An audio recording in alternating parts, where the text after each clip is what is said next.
You're listening to TBR Radio Presents the Dixie Heritage Hour with your host, the Director of Dixie Heritage, Dr. Ed DeVries. I'm always excited to sit here at the desk behind the golden Dixie Heritage microphone to record another episode of TBR Radio Presents the Dixie Heritage Hour. This week's show is going to feature an interview that I actually recorded a few weeks ago with historian William Connery. William Connery is a historian who has appeared several times on the History Channel, on PBS, and on a number of other television and radio venues. He's also the author of 4 books, and he's a regular writer for several Civil War and War Between the States publications. The audio is a little off in this recording, mainly because Dr. Connery is soft-spoken at times, and so we had to boost the audio. When we boosted his audio, we also boosted my audio, so sometimes I seem a little too loud, sometimes he seems a little quiet. What you might find yourself doing as you listen to this interview is you might be taking your volume and turning it up and down at different times. We apologize for that. The interview was recorded over a cell phone, and again, sometimes the audio is not good there. But Dr. Connery had some great information that he shared with us, things that I did not realize. For example, there were War Between the States battles being fought as far away as places like Russia and Australia, that the Navy continued to fight years after the war. In fact, there was even an attempt to invade and conquer San Francisco long after the war had officially ended, because there were ships out in the Pacific, Confederate ships out in the Pacific, that simply did not know that the war had ended. And so some really interesting stuff, and you're going to thoroughly enjoy the interview, and you're going to learn a lot. So let's go right into it. Hello, Dr. Connery. Yes. Doctor, why don't you tell us just a little bit about yourself? Tell us, who you are, maybe some of the books that you've written and the work that you've done for the History Channel and so forth, so that we'll know who you are and what it is that... It's William S. Connery. I was born in Baltimore. Sometimes people ask me, Mr. Connery, you seem to know so much about the Civil War. Why you must have either a Confederate or maybe even a Yankee ancestor. I've done some research. As far as I know, I have no Civil War ancestor, but my birthday is coming up in 2 days, January 19th. And if you were a son of the South, I think you know whose birthday that is. Yes, sir. Robert E. Lee. It also happens to be Edgar Allan Poe's birthday, who is buried in Baltimore. So I feel like I have some connection to General Lee and to the master of the macabre, as some people call him, Edgar Allan Poe. And there's a bunch of modern people too. So I grew up in Baltimore. I attended, eventually I graduated from the University of Maryland with a bachelor's in history. I have a master's in religious education. Don't have a doctorate yet. Actually, my eldest son is the first one in the family. He is a MD, PhD, and he is doing his residency up in Greenwich, Connecticut. His wife is from Bridgeport, Connecticut. I have one grandchild, a grandson, Matthew, so far. And I have 2 books from the History Press, part of their sesquicentennial series. Titles are Civil War, Northern Virginia, 1861, and Mosby's Raids in Civil War, Northern Virginia. And I also write articles for the monthly paper, the Civil War Courier. Actually, in the present issue, January 2018, I have an article on the Battle of Drainesville, which was pretty much a skirmish at the end of 1861 up near Leesburg, Virginia. But this church, which is a pacifist church, the Church of the Brethren.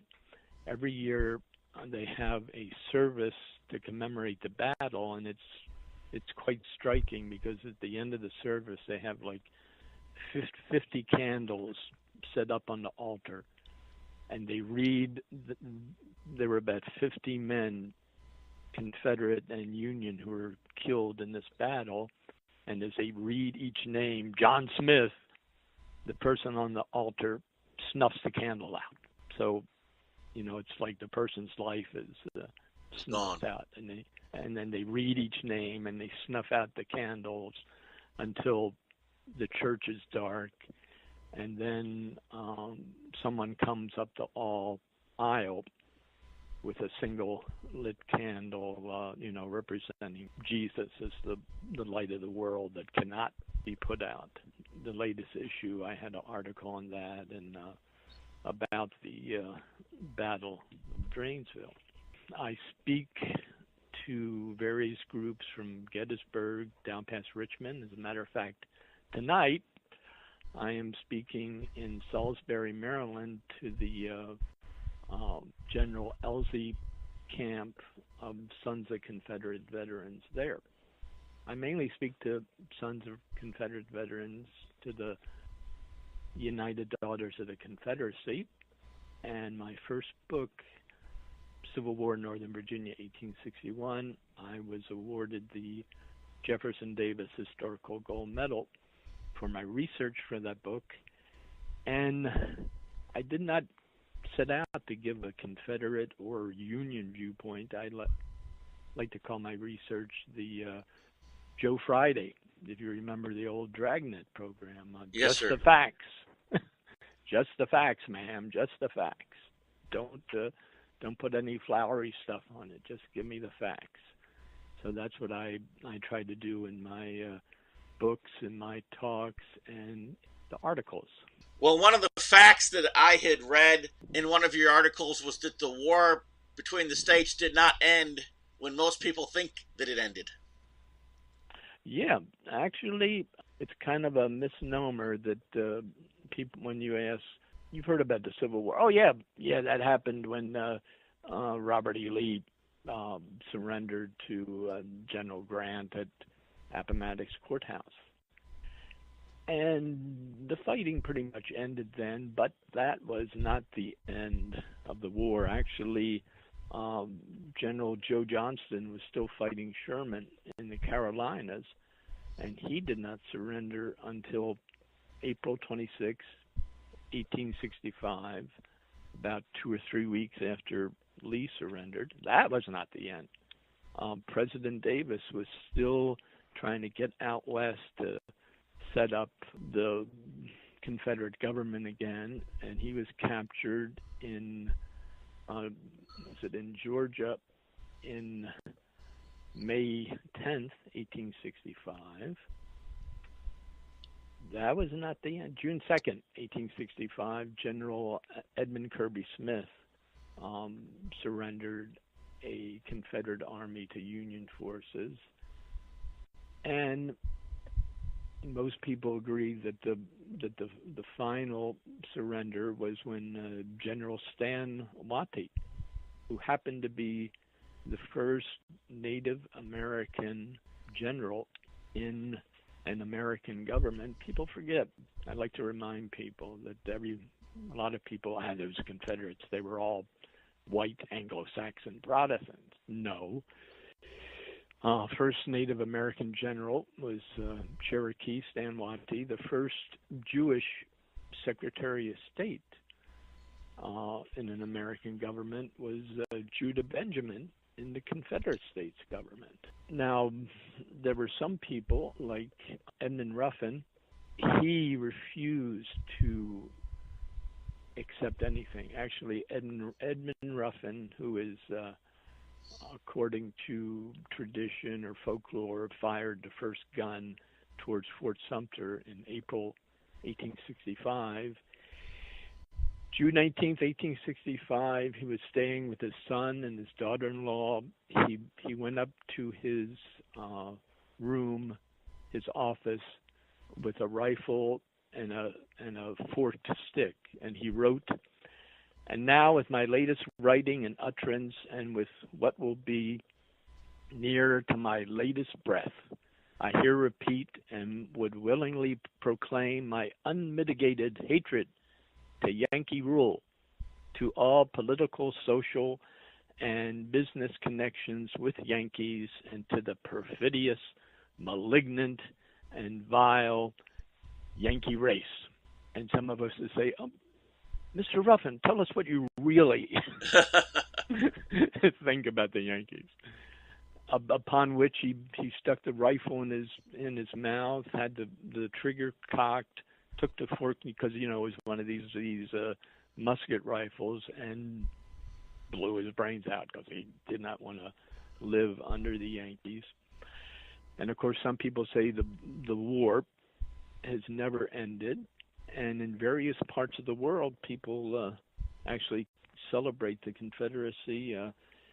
In Eastern Europe, when they broke away from the Soviet Union, there were Confederate flags displayed as a sense of rebellion against the evil empire, as President Reagan called the Soviet Union. And even today, there's a small part of Brazil where they have what they call the Festa Confederada, which is their celebration of their Confederate ancestors who refused to stay in the United States, and they went south as part of migration from the Confederacy, because they did not want to live under the United States. Now, while General Watty was surrendering in June 1865, the Confederate raider, the CSS Shenandoah, was beginning its depredation of the New Bedford whaling fleet up in the Bering Sea. I will go into detail later as we get more into this. So where is that at? You said the Bering Sea. Would that be around like the Bering Strait area by Russia, or would that be? Yeah, by Russia, up there. Okay.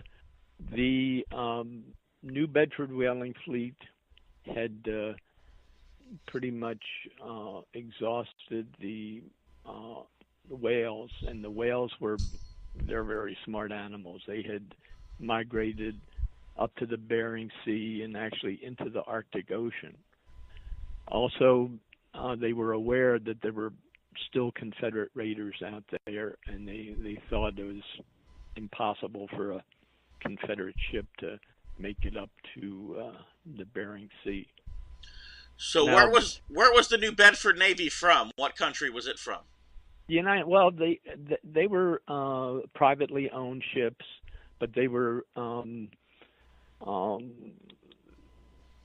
hunting whales and getting whale oil to be sold in the United States. So they weren't under the United States government, but they were selling their whale oil into the United States. Okay, so what country were they from then? From the United States. New Bedford and New England. Oh, okay. Okay. Wow. Now, at the beginning of the war, the Secretary of the Navy for the Confederacy was a gentleman by the name of Stephen Mallory, who had been a U.S. Senator from Florida. And he'd been in the Senate from 1850 until Florida seceded from the Union. He had been chairman of the Committee on Naval Affairs. He was named Secretary of the Confederate Navy by President Jefferson Davis in March 1861, and he remained as Secretary until the very end, May 1865. Now, he knew what the United States Navy and the U.S. government was capable of. So he knew there was a disparity between the shipbuilding and other merchant and manufacturing facilities of the Confederacy and those of the Union. And so he had a fourfold plan for the Confederate Navy. First, send out commerce raiders to destroy the enemy's mercantile marine. Second, to build ironclad vessels in southern shipyards for defensive purposes. Third, to obtain by purchase or construction abroad armored ships capable of fighting on the high seas. And fourth, employ new weapons and techniques of warfare. And if you look at each of these, he was pretty successful. Commerce raiders, of course, the Alabama was the most famous, and then the Shenandoah did its share of damage. Ironclad vessels, like the CSS Virginia, obtained by purchase armored ships. I'll go into detail later. And fourth, employ new weapons. The Hunley, the first successful submarine, was built in the Confederacy. Water mines, which they called torpedoes. The famous quote from Union Admiral Farragut, "Damn the torpedoes, full speed ahead." They were not the torpedoes we think of that, swoosh through the water, but these were the mines that the Union ships would bump up against, and then they would explode. These and other inventions were made by various departments of the Confederate Navy.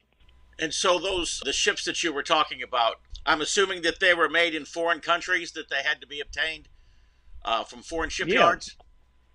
Yeah. Actually, the main agent who was sent out by Mallory was a gentleman by the name of James Bullock. James Bullock had been in the U.S. Navy. He was in the U.S. Merchant Marine when the war started, and actually he had a ship from New York in New Orleans when his native state of Virginia left the Union, and people came to him, "Captain Bullock, sir, your state has left the Union. You should confiscate that ship and turn it over to the Confederacy." And he said, "No, this ship belongs to owners who are in New York. I will bring it back to them." So he boarded the ship, went around Florida, wound up in New York, and while he was there, heading back to the Confederacy, he met with his sister, who had married a Yankee, and her 3-year-old son later on said, I remember Uncle Jimmy coming to visit us on his way south. And that little boy, his name was Teddy. Later on, his nickname was changed to Teddy. We all know him as the founder of the teddy bear, Teddy Roosevelt. And for example, in 1905, Teddy Roosevelt made a trip to the South, and he visited his mother's ancestral home in Georgia, and he declared, "I am as much a son of the South as I am a son of the North." I believe he was the first president who had a trip into the South, and that was 40 years after the conclusion of the war. Wow, that's interesting. I never realized that. So James Bullock was over in Liverpool. It gets, I don't want to go too much into the weeds, as some people say, but England, United Kingdom, Great Britain, whatever you want to call it, had a Neutrality Act which said if we are not at war with nation A, and that nation A is at war with nation B, we cannot support nation B because we're not at war with nation A. So the Union USA, England is neutral. They can't support the Confederacy because they're not at war with the United States. So Bullock for example, he made the plans and had a ship built in Liverpool. That was originally called the 290, and it was built under his specifications, and it renamed the Alabama. And for 2 years, the Alabama sailed the seas, destroyed about $20 million in their money, which is about $200 million in our money of Union shipping, until it was finally stopped by the Kearsarge off of the coast of France in June of 1864. Also during this time, Bullock and also Slidell in France were trying to build these iron rams, as they called them. None of the ships that were constructed as iron, there were a couple of them in England, and they were confiscated by the British government. There was at least one. Actually, the one in France had a very interesting history. It was built as the CSS Stonewall, of course named after General Stonewall Jackson, and it was actually the only Confederate ironclad that sailed for the Confederacy, but it sailed from France to Havana, got stuck in Havana. The war ended. It was confiscated by the United States, and it was eventually sold to Japan. And so the first Japanese ironclad ship, which they called the Kotetsu, was a ship that was originally built for the Confederate States Navy. I never realized that. Were these ironclads, were they, and I should know the answer to this question, but I don't because I've studied more of the land battles than the naval battles. Were these ironclads actually steel ships, or were they wooden ships with a metal shell laid over the top of them? Yeah, they were wooden ships with the ship.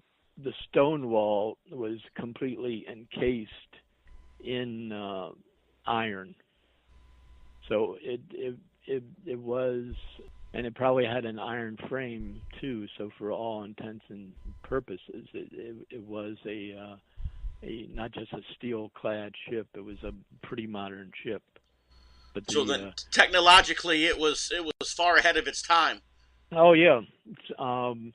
It's believed that if it had been built earlier and had been able to take to the seas, there was no Union ship that could have taken it on. So was the Union Army and the United States government so desperate for money at that point that they would sell the probably greatest fighting vessel in the world to the Japanese? Oh yeah, because it was built by the Confederates. We can't have that. Okay. You know, if people find out our greatest naval ship was built by the Confederacy, oh my God, that means they were better than us. We can't have that. Right. We gotta build our own ships. We don't need those GD Confederate ships. Which when I later on I'll talk when I get into about the Shenandoah, the same thing happened to the Shenandoah too. Can you pause that thought right there, and we'll come right back to it after this very quick word from our sponsor, the Barnes Review. If you love listening to the Dixie Heritage Hour, then I know that you'll love reading the Barnes Review. The Barnes Review is one of my favorite magazines. I began reading the Barnes Review long before they became a sponsor here on the program. In the Barnes Review, you will read vignettes of man, from the prehistoric to the very recent, from forgotten races and civilizations to first-person accounts of World War II and the late Cold War. There's just not a more interesting magazine published today, nor a more significant and important subject than real history. So if you'll visit www.barnesreview.org, that's www.barnesreview.org, you can find out how you too can become a subscriber to the Barnes Review. You can subscribe to receive the Barnes Review by mail, or you could subscribe to receive the Barnes Review electronically in PDF editions. Or you could subscribe to receive both. That's what I do. So visit www.barnesreview.org and subscribe to the Barnes Review. Okay, the Alabama was sunk by the Kearsarge in June 1864, and it was pretty much at that point that Bulloch decided he wanted to have another ship to replace the Kearsarge, replace the Alabama, which had been sunk by the Kearsarge. Now, the thing is, by the end of 1864, almost all United States sailing ships were under the flags of other countries. So for example, towards the end of its career, the Alabama would stop a ship, and they could usually tell by the lines of the ship, whether it was British or French or United States. He could tell by the lines that it was a United States ship, but he went to check the papers, and Admiral Sims and the papers would say this ship is the Orinoco owned by the government of Brazil or Panama or Spain or Great Britain. So almost all the merchant ships, even coming out of the United States, were under foreign ownership so that they would not be destroyed by the Alabama. So when was that a legitimate ownership by the foreign interests, or were those just forged papers? No, they were legitimate. If they had been forged, the captains of the Alabama and later the Shenandoah could tell if the papers were forged or not. But if they had some feeling that maybe it's forged, but I better not take a chance, they wouldn't do anything against those ships. So, for example, that is why by the middle end of 1864, Bulloch decided, with the blessing of the Richmond government, that this new Confederate raider going out would be going against the whaling fleet. The whaling fleet they knew was from New Bedford in New England, and they knew these New Englanders were so proud that they would keep the ships under their control, and the ships were in the far north of the Pacific Ocean, where the captains felt they were safe. So that was the mission of the Shenandoah. Now, the Shenandoah, it was originally constructed as a troop transport on loan to the British Navy called the Sea King. There is actually a book I'm looking at here.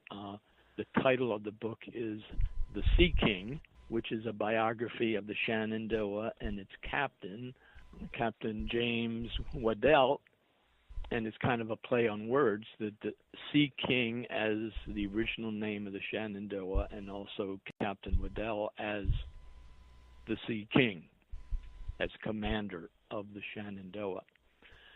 So Bulloch, through a third party, this is getting into the weeds again. Bulloch, through a third party, was able to purchase the Sea King, and he knew that the U.S. representatives in Liverpool and in London were looking at everything he was doing. Especially, they knew he was the man behind the Alabama. So now they were not going to let anything slip through. So what he did, he would have the Sea King go to various ports and unload cargo and pick up cargo. The thing is, most of the cargo that was unloaded and loaded were empty crates, because he was just doing this as a smokescreen, as a camouflage. And so eventually the Sea King left England. It had no visible guns aboard. It had nothing to show that it was going to be a raider.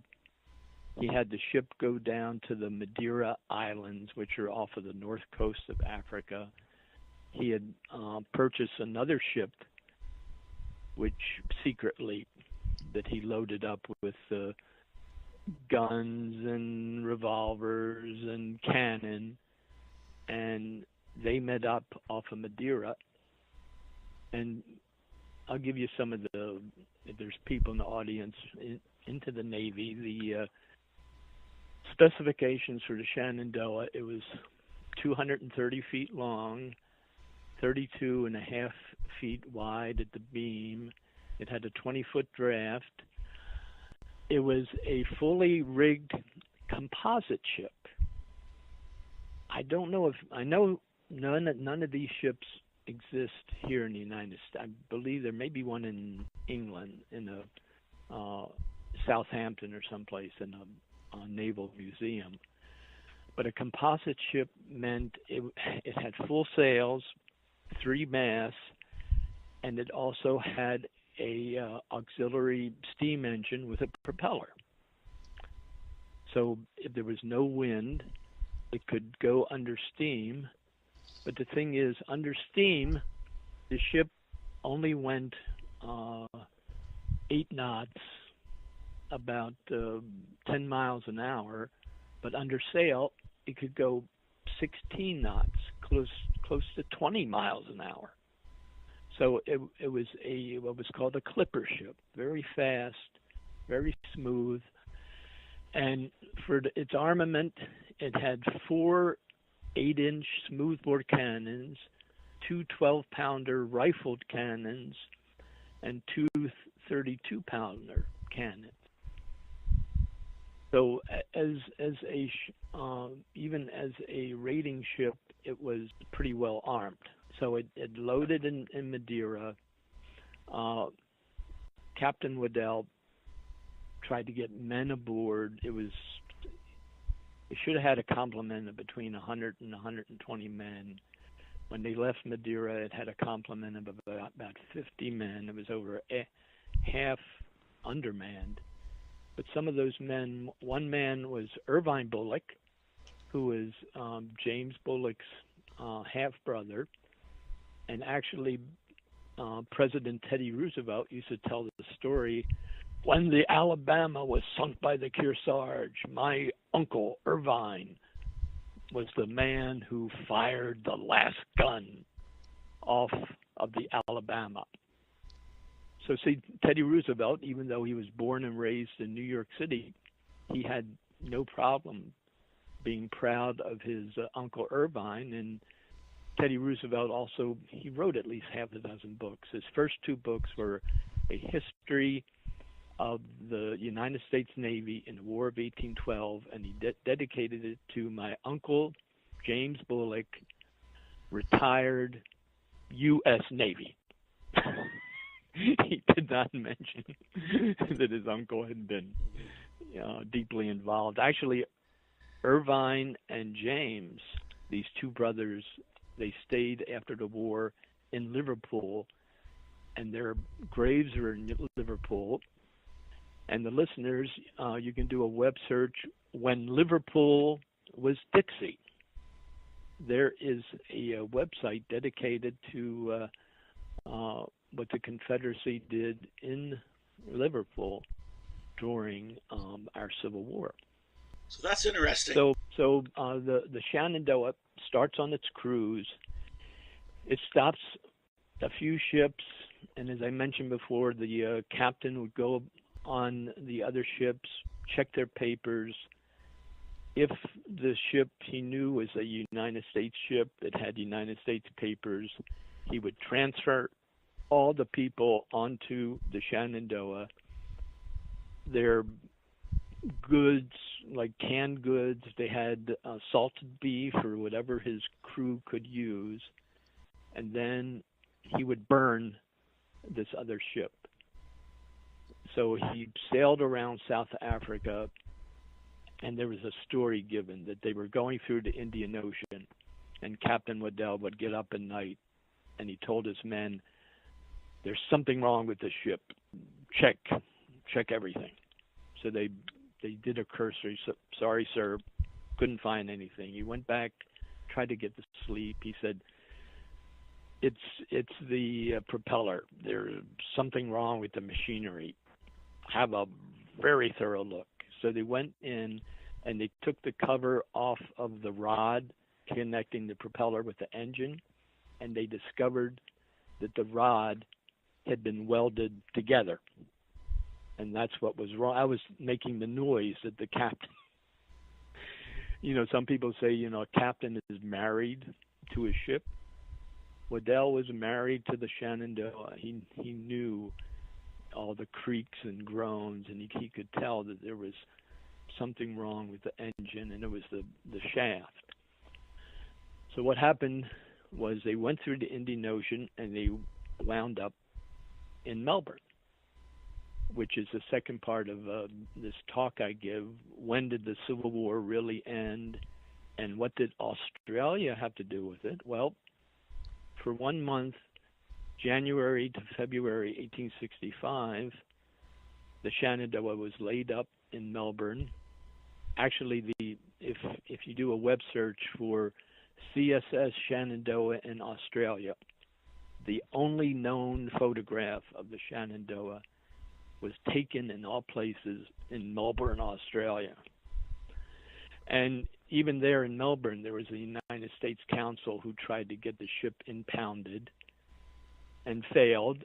And there's a somewhat ironic or funny story that the ship sailed out of Melbourne, and when they got back into international waters, that 50 or 60 men came out of various places in the ship.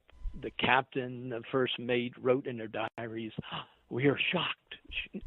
It reminded me, if you know the movie Casablanca, the French chief of police, "Mr. Rick, you have gambling going on here?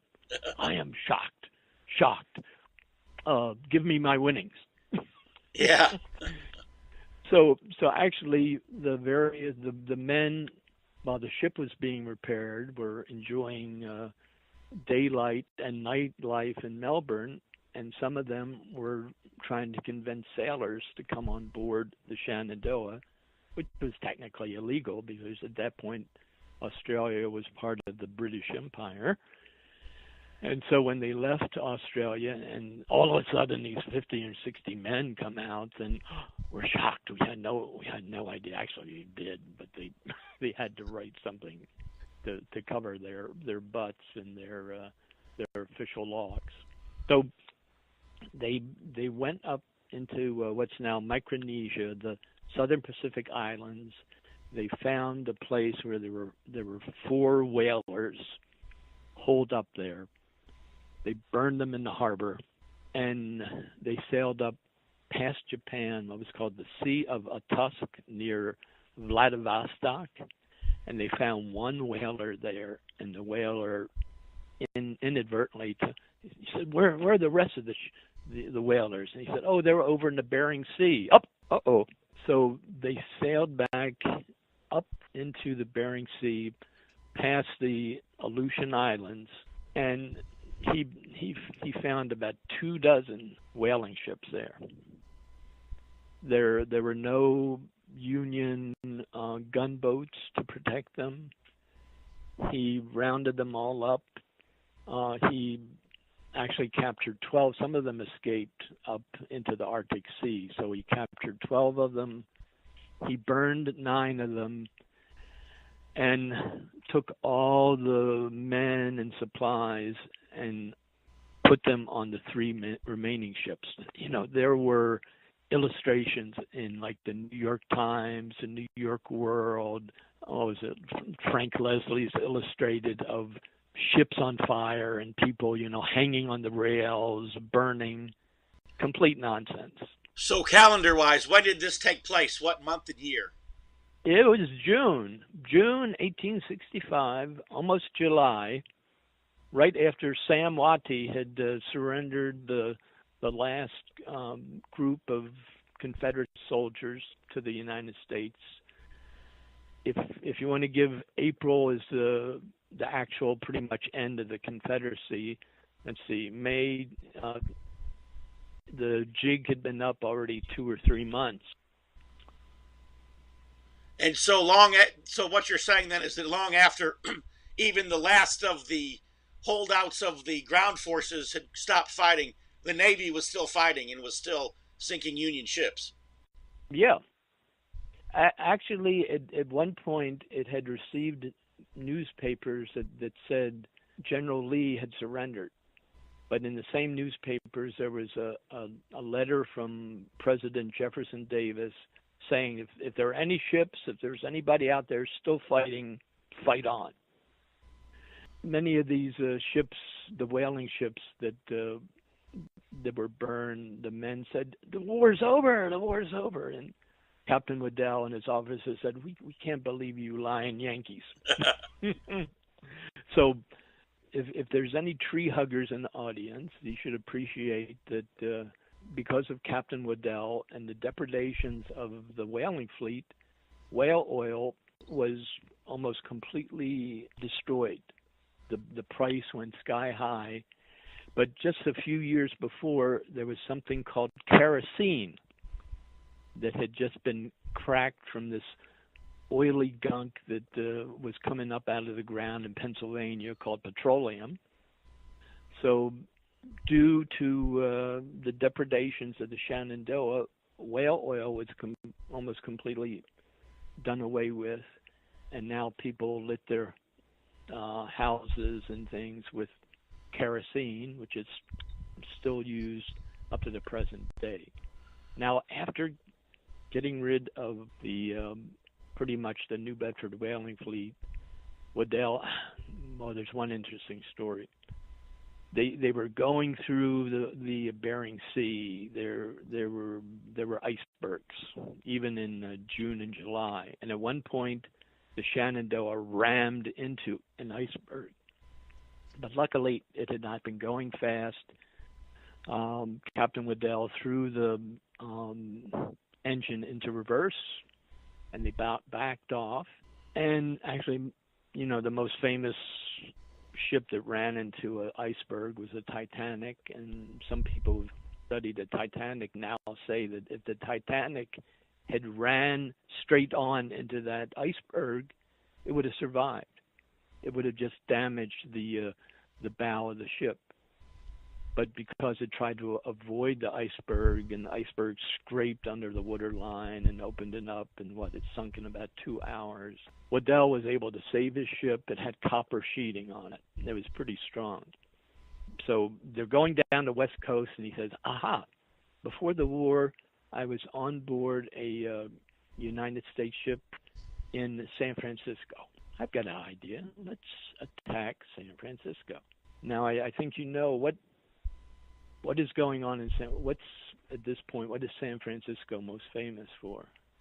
I'm going to assume the gold rush. Yeah. And by that time, it had a mint. And Waddell had an idea, we're going to bombard San Francisco, hold it for ransom, whatever they got, $25, $50 million. We'll take it, steam back to Richmond, be conquering heroes. So they're going towards San Francisco. They happen to stop a British ship called the Barracuda. The Barracuda had more recent newspapers than they'd gotten before, and the papers said, well, it's already been almost 6 months that we have our Union back. Jefferson Davis is now being held in Fortress Monroe. And by the way, our glorious Union fleet is out on the high seas looking for this pirate ship, the Shenandoah. So Waddell thought, what am I going to do? Some of the men said, hey, let's go back to Melbourne. Nice climate there, pretty young ladies. And he said, no, we started off in England, we're going back. So all the guns, everything was stowed in the ship. And of course, when most of the time when the Shenandoah was under cruise, it was what they called false flags. In the Atlantic and Indian Ocean, the Shenandoah used the Union Jack, and in the Pacific Ocean, it flew under the Russian flag because Russia was the main. Because remember at that point, Russia had Siberia, Russia had Alaska. So the Shenandoah goes around South America. November 6, 1865, winds up in Liverpool and hauls down the last Confederate flag, and that flag is currently in what used to be called the Museum of the Confederacy in Richmond. And usually on the anniversary, November 6th, they take the flag. It's a second national flag, the one that's all white except for the canton has the cross of St. Andrews, red, white, and blue. And the flag itself it's like 8 feet high and about 12 feet long. It's huge because it was the naval flag flown off of the stern, the rear of the ship. And the white part is kind of grayish now, but the canton looks like it was just made a couple years ago, and it's now 150 years old. So thus ended the war between the states, I believe, pretty much, November 6, 1865. Now, Captain Waddell, he stayed in Great Britain until the 1870s. He came back to the United States, and by the early 1880s, he was the admiral of the Maryland Navy. Okay. The Maryland Navy was fighting the it was called the Oyster Wars. It's very interesting that the boundaries of Maryland on the water, for example, if you go across let's say the Woodrow Wilson Bridge, you probably think the boundary between Maryland and Virginia is somewhere in the middle of the river. Actually, the boundary of Maryland goes right up to the Virginia shore, which the Virginians have always had problems with for the past 300 years. So Virginia oystermen would come out into the Potomac and the Chesapeake, try to dredge the oysters, in the Maryland waters, and so there was practically this war, as they called it. And Waddell was the captain of the commander of the Maryland fleet, and he is buried in St. Anne's Church Cemetery in Annapolis. And until recently, the Maryland division of the Sons of Confederate Veterans would have a commemoration. Actually, the last one might have been a year ago. I was the speaker there. Now, the Shenandoah, what happened to it was the United States, when the Shenandoah arrived in Liverpool, the British Navy took it over. And they said, okay, if there's anybody on board your ship who is a British citizen, voyage has been illegal. So the men were from all over the world. So you had these people with Cockney accents from Scotland, from France, from Australia. And young man, where are you from? Why, I'm from Mobile, Alabama. I'm from Pensacola, Florida. I'm from Richmond, Virginia. I'm from Charlotte, North Carolina.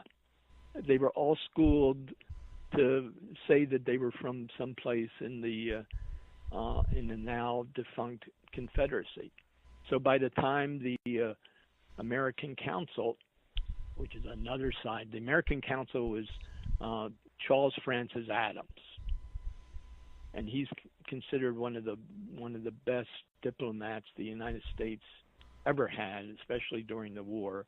You might have heard Adams.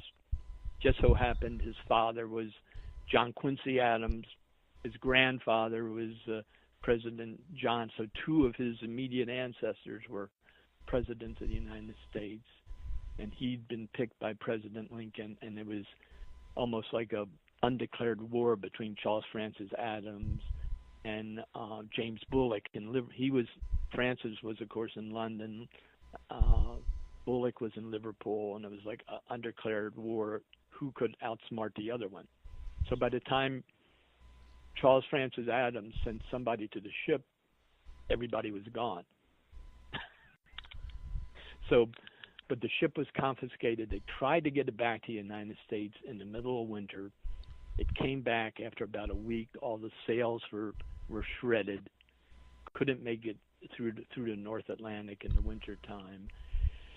The ship itself was eventually sold the next year to the Sultan of Zanzibar. That is off the coast of East Africa. He wanted to fit it up as a pleasure ship, but his treasurer said, no, it'll be too much money. Just use it as a cargo ship. So he used it as a cargo ship. It got caught in a storm, and the Shenandoah is somewhere on the bottom of the Indian Ocean. But if you want to see one thing remaining from the Shenandoah, have you ever been to the United States Naval Academy? Yes, sir. In Annapolis? Yes. Yes, sir. Have you been to their museum there? Their naval museum. It's been a number of years. Okay, if you go to the naval, they have, the Revolutionary War section, War of 1812, Civil War, Spanish American, World War I, World War II. If you go to the Civil War section, there is a small cannon, which looks very British. The legs holding it up are in the shape of lions, and it's right there in the museum. And that's the last, or the only thing that I know of remaining from the CSS Shenandoah. And it's interesting that in the early 1960s, the U.S. Navy commissioned a guided missile destroyer, the USS Waddell. Now, the most interesting thing is the USS Waddell, it was part of the Charles Francis Adams class of ships. So this Confederate and Union man were finally united in this guided missile destroyer, which was a Waddell, but it was under the Charles Francis Adams class of warships. On that note, Doctor, let's cut to a brief word from our sponsor, the American Free Press. If you're like me, and I'll bet you are because you're listening to the Dixie Heritage Hour, you like to be on the cutting edge of honest news and accurate information. 26 times a year, the American Free Press newspaper can be delivered to your door, packed with the kind of uncensored news that I know you're going to appreciate. If you're ever dissatisfied with your subscription to the American Free Press, their guarantee is that you just drop them an email and they will gladly refund the unused portion of your subscription. So what are you waiting for? Visit www.americanfreepress.net. Once again, www.americanfreepress.net. And find out about the American Free Press. Do it today. I know this. I know that I've got a tremendous education just listening to you for the last hour. I think one of the mistakes that we've made is that we've spent so much time studying the intricate details of the land battles, and there's a lot of treasure in the naval battles that we're not even mining for, apparently. Right. I mean, some people know vaguely about the Alabama, and actually the Alabama went around South Africa and got as far as Singapore, but it did not circumnavigate. The Shenandoah, its final record was it was the only Confederate ship to circumnavigate the globe. It left England in October 1864, remained at sea for almost 13 months, returned in November 1865. It captured 38 ships, sunk 32 of them. Nobody died in the warfare. 2 men on board the Shenandoah died, and they both, I think one died of appendicitis or some kind of natural causes. Another member of the crew had been, I believe, seriously wounded at the Battle of Shiloh and had left the Confederate Army, joined up with the Confederate Navy, and he died from his wounds, and that was it. And also, every ship that they attacked, nobody was, as a matter of fact, when they captured those 12 whaling ships, at one point they had about 1,000 prisoners. So that's why they had to save those 3 whaling ships to put all the prisoners on board and made sure that they had enough goods with them that they could reach San Francisco on their own. Well, we only have a couple minutes left, but I'm curious, Yeah. since the war had basically ended and they were still fighting it, who would they have turned these prisoners over to? Well, they couldn't. That's why Waddell saved those ships, so that he put the prisoners on. And actually, there were, I remember in the South Atlantic, he stopped one ship that was under United States registry, and he burned the ship, took about 50 or 60 people off of it, and then when they got to a small island that he knew ships passed by every 2 or 3 months, he said, "I will leave you here with supplies, Godspeed." Okay.